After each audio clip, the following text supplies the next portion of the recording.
Bank Indonesia, saudara, menyiapkan uang tunai 195 triliun rupiah untuk memenuhi kebutuhan uang tunai berbagai pecahan untuk kebutuhan Hari Raya Idul Fitri nanti.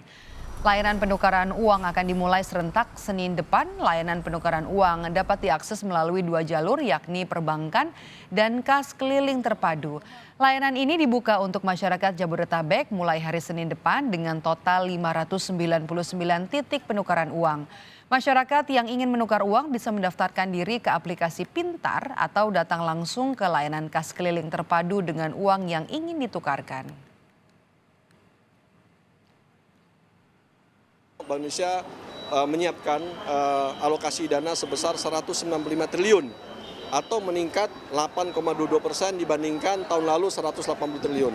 Itu yang pertama. Kedua, Bank Indonesia bersama-sama perbankan menyiapkan untuk layanan penukaran ini melalui dua channel, dua jalur. Pertama melalui perbankan.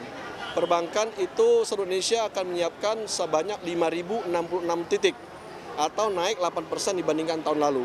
Kenaikan ini justru memberikan gambaran bahwa mobilisasi masyarakat cukup besar sehingga perbankan dan Indonesia merespon dengan baik titik-titik layanan. Ya.